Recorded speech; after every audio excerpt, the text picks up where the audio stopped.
And in a class with Alistair McIntyre at Notre Dame, he told me that he liked his work because it was inside work with no heavy lifting.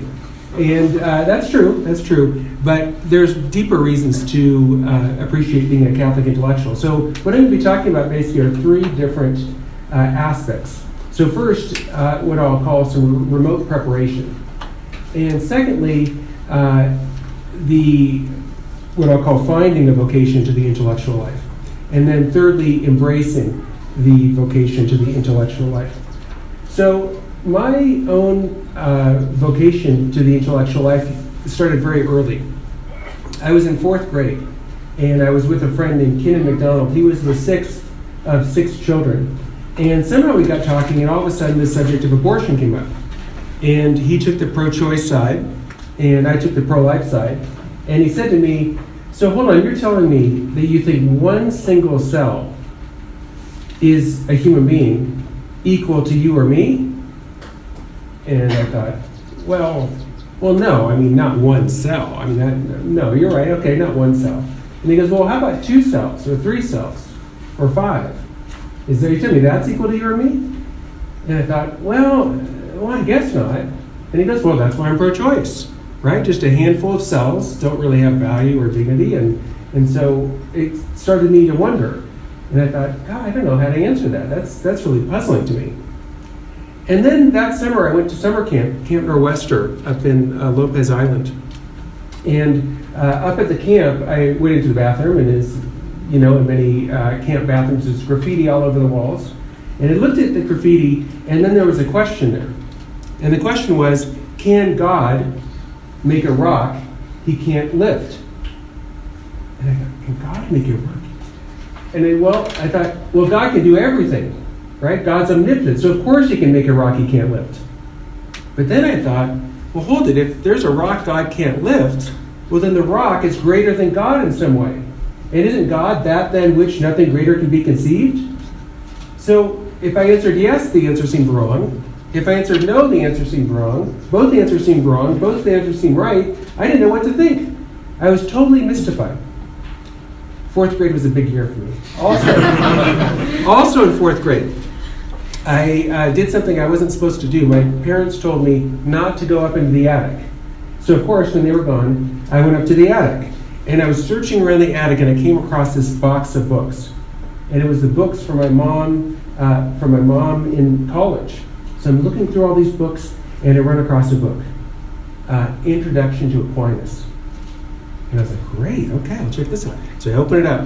Very first page, it says, is theology a science? Well, okay, it's theology a science. That sounds interesting. So I started reading.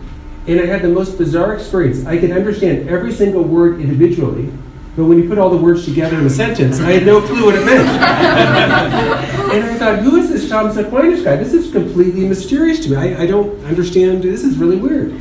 So anyway, that book, I couldn't make heads or tails of. I read about 2 pages and I just gave up. But then I came across another book, and it was called I Teach Catechism. And it was a book that people use if they're teaching catechism. And I was reading through that, and it had this passage about all the great minds in the history of our church. You know, Origen, Augustine, Aquinas, Bonaventure, John Henry Newman.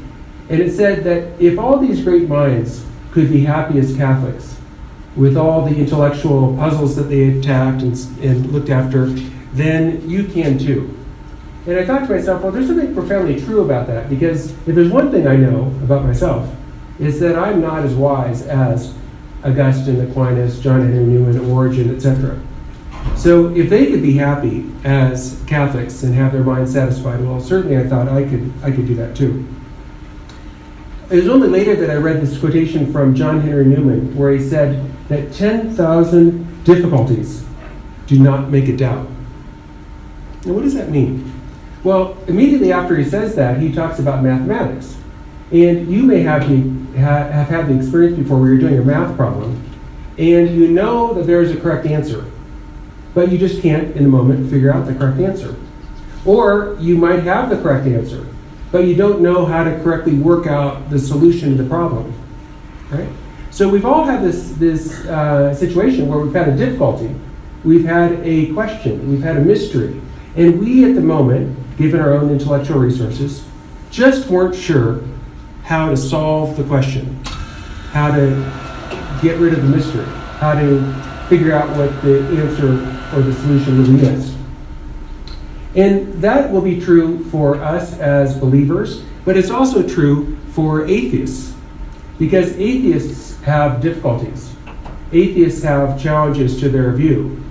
And it's also true in felt subjective certainty about belief. So what I mean is, C.S. Lewis has this great passage where he says, when I was an atheist, I had moments where I'd look at the beauty of the world, for instance, and I'd say to myself as an atheist, maybe I'm wrong.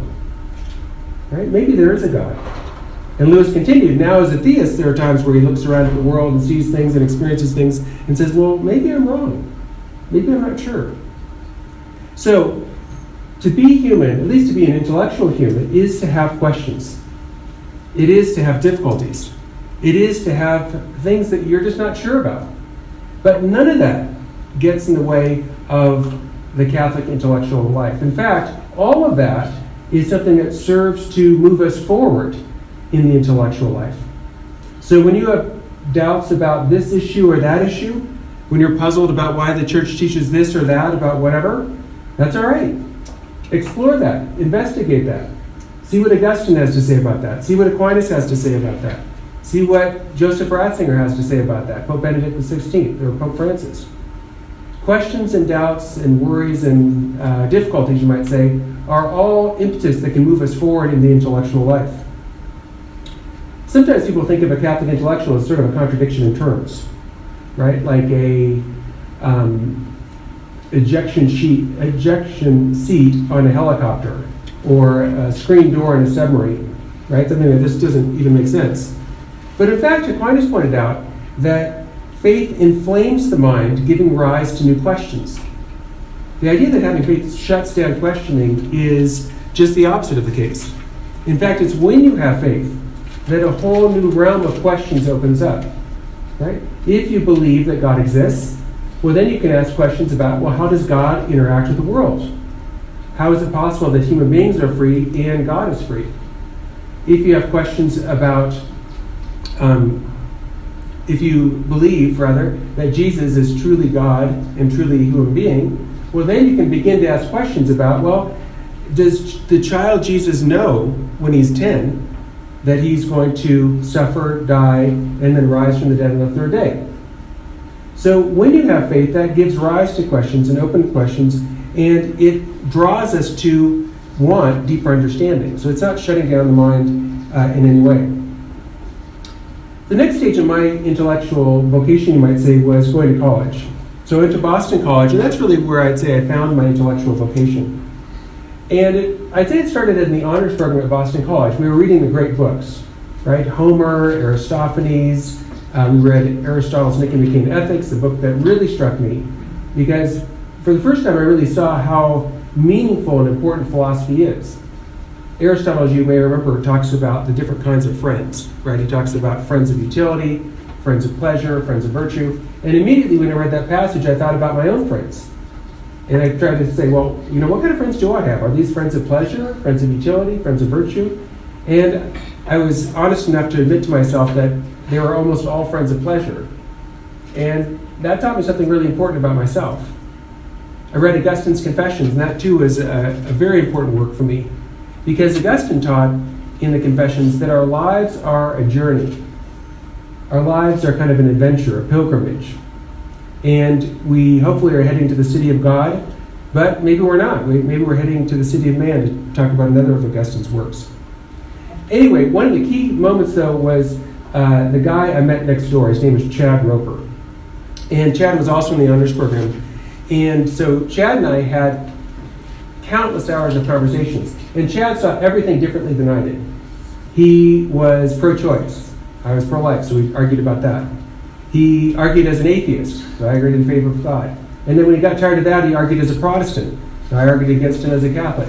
So we argued and went back and forth and back and forth. And Chad is a really smart guy. And he's a really nice guy. And it taught me something super important, I think, about the intellectual life.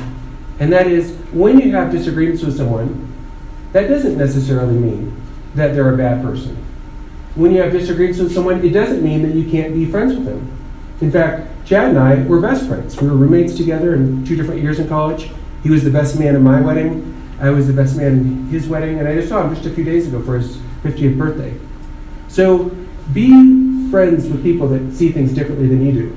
Think about Robert George and Cornel West. As you probably know, they're not exactly on the same page politically. And yet, they're great friends because they have something in common that's absolutely essential for any kind of intellectual, and that is to seek the truth. To speak the truth as you understand it, and to live the truth. That's really what the intellectual life is about. So what's distinctive then about a Catholic intellectual? Well, as Catholics, we believe that Jesus is the way, the truth, and the life. And as Catholics, we believe the Church, as Scripture says, is the pillar and foundation of truth. So Catholic intellectuals, like all intellectuals, are trying to seek the truth. But we have a decisive advantage because of our understanding of Jesus and our understanding also of the Church. And when I was arguing with Chad for many hours and hours and hours about different issues, I finally came to an answer to the question that had haunted me from 4th grade, right? Can you really believe that a single cell is a human being? And I realized at that point that we have no trouble at all with admitting that there are single-celled organisms, right? Everybody admits that there's amoebas and all kinds of single-celled creatures, so that's not a problem. So then the question is, well, is this zygote, which is a living creature of some kind, is it a human being or not? And this, of course, is a question that can be answered scientifically. So if you think about it from a scientific perspective, and you were trying to determine the species of a bunch of different single-celled organisms, you could look at questions like, well, are the parents of this organism human beings? Did this organism arise from a human father and a human mother? Is this organism an organism that has human DNA? Is it on a human trajectory of growth? Whenever you answer all these questions, it becomes crystal clear from a scientific perspective that the single-celled organism, the human zygote, is, in fact, a human being. And then the question arises, well, should we respect and protect all human beings or just some? If you look at the history of thought, there are many different times and places where people have said, well, you don't need to respect all human beings. You only need to respect human beings like me, or like us, the in-group, right? So if you have the right skin color, then you deserve respect. But if you have the wrong skin color, then we can enslave you. If you're the right sex, you deserve respect. If you're female, well, you don't really deserve respect. Right? If you're the right religion, you deserve respect. But if you're a different religion, well, then you don't really count as being within the human community. And so the science of it is actually crystal clear. There's actually a recent survey of biologists, and more than 96% of biologists said that human life begins at conception. So when you talk about science denial, right, sometimes people like to throw that in the face of people of faith. Oh, you're a science denier. Well, do those people deny the consensus of 96% of biologists that human life begins at conception? And then do they deny the consensus, hopefully in our country, that all men are created equal? And you might say, oh, that terrible Jefferson wrote all men. That means all males. No, it does not. If you look into Jefferson's own writings and other things he wrote, when he talks about all men being created equal, he doesn't mean all males. He doesn't mean all adult, land-holding, rich Protestant males. He means all human beings. If you look at his other correspondence, he talks about Native Americans, he talks about African Americans, he talks about women. It's crystal clear from what he's wrote in other writings that by all men, he's using men in the inclusive sense, just like we do today sometimes. Like if I tell all of you, don't go out in the woods. There's a man-eating bear out there. And then would any of the women here be like, cool, I'm all set. No problem, I'm going to go out there and I'm totally immune. Of course not, right? You know, a man-eating lion or a man-eating bear is going to eat you as well as me. So Chad helped me a lot. Another person who helped me a lot was Peter Kraft. And he was really a living mentor. And if you want to be a Catholic intellectual, I would strongly encourage you to find not only friends that you can talk to, not only friends you disagree with, but also a living mentor. And Peter Kraft was mine. I walked into his class thinking about religion. And very first day, he got to the board. And he wrote on the board, either God exists or God does not exist.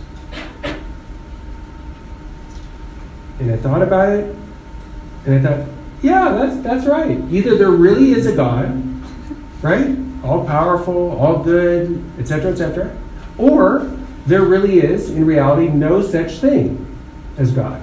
All right. And then he wrote on the board, either Jesus really is God, or he is not. Yeah, that's right too, right? Either was who he said he was, he really is divine, he really can forgive sins, he really did rise from the dead, or maybe he's just a mere man, like you or me. And then he wrote on the board, either the Catholic Church really is the church founded by Jesus and guided by the Holy Spirit, or it's not. And again, I thought, yeah, that seems right. So when he asked those questions, it was almost like a religious fog that I had been wandering in for years and years just sort of evaporated. I really understood for the first time that there really is truth out there. Now, it's a different question. Well, what is true? And then we have to talk about that, right? Does God exist? What are the best arguments for that? What are the best arguments against that? Is Jesus truly God? Again, we can talk about that. Is the Catholic Church really the church founded by Jesus and guided by the Holy Spirit even unto today? Well, we can talk about that. But it gave me those options. And after his course, and after reading a number of books that he had written and C.S. Lewis had written and others had written, I came to the conclusion, I came to the conviction that in fact, God did exist, that in fact, Jesus really was truly God, that in fact, the church Jesus founded was the Holy Roman Catholic Church. And at that point, somebody else entered the picture, a guy named Dwight Duncan. Dwight is a law professor in Massachusetts, and he gave me a little tract by a guy named John Henry Newman. And I don't think at that point I'd ever heard of Newman before. And the tract was called Adventurous Faith. And in this tract, it basically says, what difference would it make for your life if you found out definitively that Christianity was wrong? And that could happen.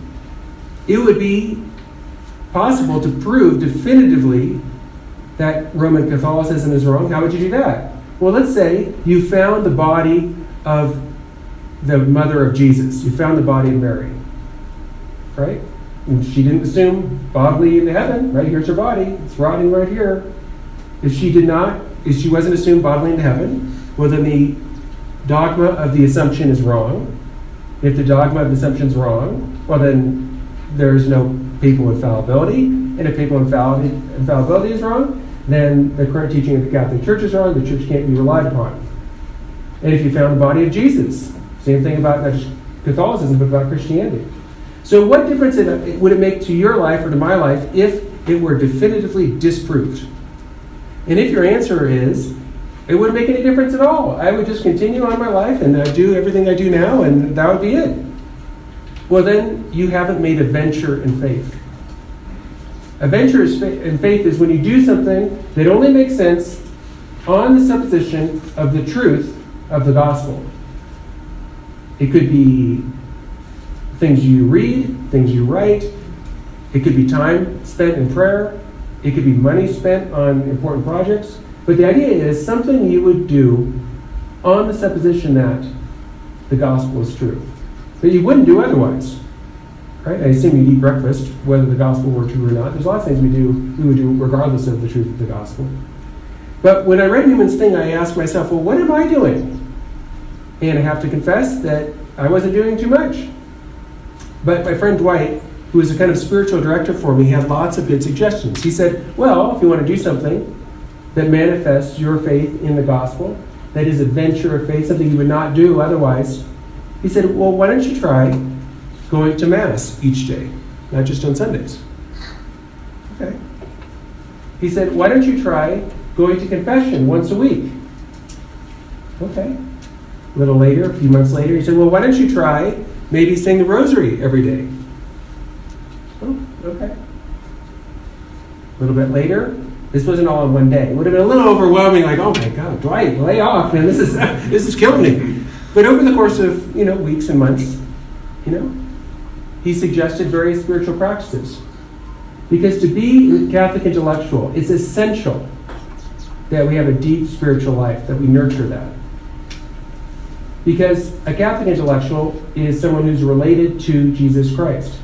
And you can't have a deep relationship with anyone, a friend, a family member, or Jesus, without communication with that person. And that's what prayer is communication with God. And so time of prayer is absolutely essential. And in reading another book by Peter Kreeft, he mentioned 15 minutes a day, to start with at least, to dedicate every day 15 minutes solely and exclusively to prayer, personal prayer with God. Now, how do you do that? Well, there's lots of different ways to pray. But that recommendation by Peter Kreeft about 15 minutes and Dwight Duncan made a big difference for me, all his suggestions. Now, when you talk about a vocation, there's really three senses of the term, and I'm drawing here on the late theologian Germain Grisey. He talked about vocation as a universal call. And what that is the call to every human being on planet Earth to love God and to love neighbor. And that's totally universal. That's for everybody. Then there's vocation as a state in life. And that would be, say, for me to be a married person, for Father to be a priest, for some people to be single. The idea is that your state in life is one sense of vocation, the second sense. And then the third sense is personal vocation. And that is completely unique to each person. So the personal vocation of Mary was to be the mother of Jesus and the husband of Joseph. And that is only her vocation. It's not your vocation, it's not your vocation, it's not my vocation. Only Mary's vocation is to be the mother of Jesus and the husband of Joseph. My vocation is to be married to Jennifer Turner Kaczor, to be the father of my kids. That's what God called me to do, and he didn't call anyone else to do that, just me and me alone. So if I do a bad job at that, then the job just isn't done right. There's no substituting. There's no one else that can pinch it for my personal vocation. But the same thing's true for each of you. I don't know what your personal vocation is, but that is part of what we try to figure out in prayer. To ask God seriously, repeatedly, earnestly, and openly, what do you want me to do? And let me suggest to you something that I used to pray in college a lot to help discern vocational issues. And personal vocation, I should say, continues indefinitely. So it's not just done, right? So I got married on January 4th, 1992, and so that's when I got married. So, but my personal vocation is ongoing, right? So I'm not, trying to discern whether I should be married. That's done. But I am trying to discern how best to use my life. Every day you have another 24 hours, and every day you get to choose how you use that life. And so personal vocation is about asking God, well, what serves your purposes, your highest and best for me here and now in my life, given my circumstances, given, my situation. So you can obviously pray just using your own words. But let me suggest maybe also using the words of John Henry Newman. Lead kindly life. Lead thou me on. The night is dark and I am far from home. Lead thou me on. Keep thou my feet. I do not ask to see the distant scene. One step enough for me. It's a beautiful prayer. And that's all we need. I didn't even know my personal vocation 20 years from now. What does God want me to do then? I'm not even sure I'll be alive. Who knows what I'll be doing? But today, one step, move forward in a positive way, that I need. And that God can give each of us. So, at the end of Boston College, as things ended, I was thinking, well, what do I want to do? And basically, I pretty much knew I wanted to have an intellectual life. I love to read, I love to write, I loved taking classes, I loved learning. I actually remember writing down as a senior in college different books that I wanted to write. And I should look back and see if I've written any of those books. Probably not. But anyway, at the time, I thought, I'd like to write a book about this, a book about that. So I applied to 10 different graduate schools. And at the time, I wasn't sure whether I wanted to study philosophy or theology. So I applied to 10 different places, about half in each, and got into all of them except for Notre Dame. And so I said, well, which one do I want to go to? I said, well, I'll study philosophy at the University of Toronto. So I was walking back from getting the mail, and I was walking back to my dorm, and for whatever reason, I said, well, I'm going to pray a Hail Mary about that, and ask Mary to kind of guide me. So I did. And I got back to the dorm room, and I got a call from Notre Dame saying, we actually do have a place for you. Would you want to go to Notre Dame with a full scholarship and tuition remission? And I said, well, let me think about that for a second. And I did a little dance, and I said, yeah, that'd be great. I'll go for that. That sounds good. So off I went to Notre Dame. And when I got to Notre Dame, I experienced something that you may experience if you go to graduate school. And if you are in graduate school, you may already have experienced. And that's called the Imposter Syndrome. And it's basically where you think that you don't belong there. And I felt that very much. I felt at any minute they're going to say, oh, we made a mistake. I'm sorry, you need to clear out your cubby and your desk and leave, and it was, you don't belong here. And so I felt very insecure and nervous. And one of the reasons I was nervous is that in graduate school, at some point, you need a dissertation director. And so I was looking around and I was trying to, who can I have direct my dissertation? And I was to learn later that having a good relationship with your dissertation director is the number one factor determining whether or not you graduate and get your doctorate. So anyway, it's a really important decision. So I was thinking of going with this one young professor at Notre Dame. And the rumor was that he was heading off to Yale. He was this kind of hotshot professor. And I thought, oh, I'll work with this person. But then I had a friend, Brian Kelly, who said, don't do that. This person's terrible, and they torpedo students, and you just can't work with so-and-so. So he said, well, I'm not sure how you're going to work with. He said, well, why don't you work with the guy that I'm working with, Ralph McInerney? And I was like, Ralph McInerney? Okay. And so Brian arranged for me to take a course with him called The Thought of Aquinas. And I'd never studied Aquinas before at all. I told you in fourth grade I had my 2 minutes fighting with the Summa, but I really hadn't studied Aquinas systematically at all up to that point. And at Boston College, I'd been assigned Karl Marx in 3 different core classes. So I was really very familiar with Karl Marx, but no Aquinas, 0. So I went in Ralph McInerney's course, and the course was for total beginners, people that had no experience with Aquinas. And as Ralph started to talk, Aquinas made more and more sense. Ralph McInerney passed away about 10 years ago, but he was an absolutely terrific guy. I would highly recommend his books, and he had a great sense of humor. He was about 68 when I met him, and he had already been teaching at Notre Dame about twice as long as I've been alive. So he'd been around forever, and he was just great. He had all these funny stories about Notre Dame, and he said things like, I no longer buy green bananas. He's concerned about dying that quickly. And he told me something that he wanted to say to someone who had many books that are all about the same topic. And he wanted to say to this professor, so I see you have a new book. What are you calling it this time? Right? So Ralph was great. He had a really good sense of humor. And he introduced me to Aquinas. So I had a dissertation director, and now I had also what I'll call a spiritual master. And I would strongly encourage all of you to find a spiritual master.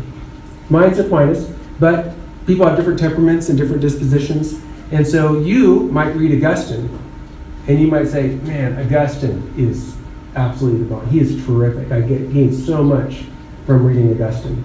Or maybe Origen, or maybe Bonaventure.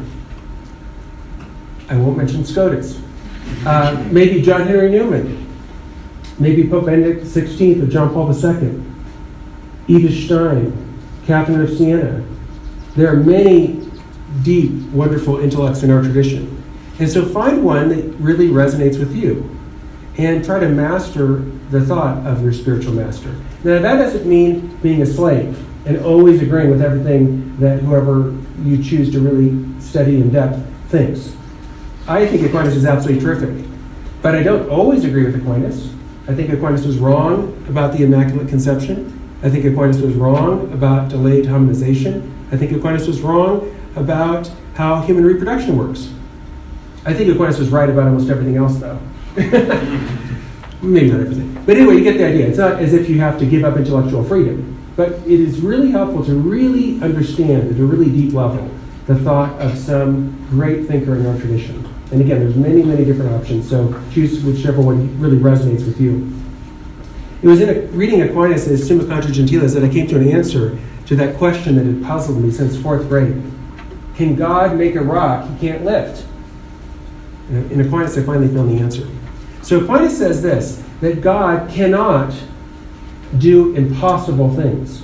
So for instance, God can't give you free will and also not give you free will at the same time and in the same respect. Now, why can't God do this? Is it that God has a heavenly logic book that is governing him and he has to look at the logic book to make sure whether he can do something? No. No, the idea is if God chooses to give you free will, then God would contradict his own will if he also chose not to give you free will. So it would be God's will against God's own will.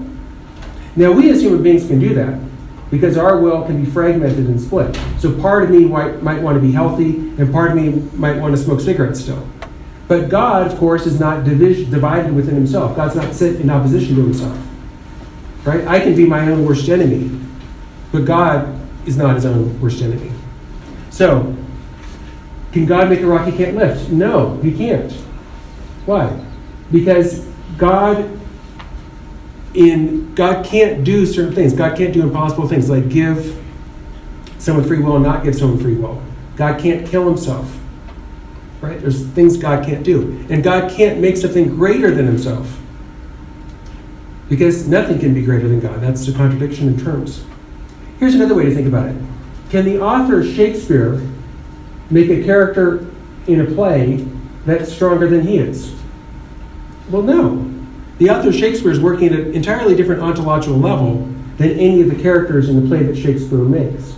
And so, too, God is working at a completely different ontological level than anything in creation. So, God can't be in competition with or overcome by anything that's in his creation, just as Shakespeare can't really be in competition with or overcome by anything that's in one of his plays. So, find an intellectual master. Find someone whose thought is so deep and so profound that it can occupy your thinking for decades. It could be Aquinas. St. John Paul II said, the church has been justified in consistently proposing St. Thomas as a model of thought and a model of the right way to do theology. He says in Fides et Ratio. So what are the takeaways? The takeaways of my talk today are fairly simple. If you want to be a Catholic intellectual, find a living mentor that can help you down the path. Find a spiritual director that can help you grow in faith. Find a spiritual master, some thinker that really resonates with you. And don't be afraid of your questions. Don't be afraid of things that are difficult for you. Don't be afraid of things that seem mysterious and hard. And I have to tell you honestly, there hasn't been 1 minute that I've regretted the choice to go into the intellectual life. I've absolutely loved it. If today I were to win a lottery and win $20 million, I would not quit my job. I love having the job that I have.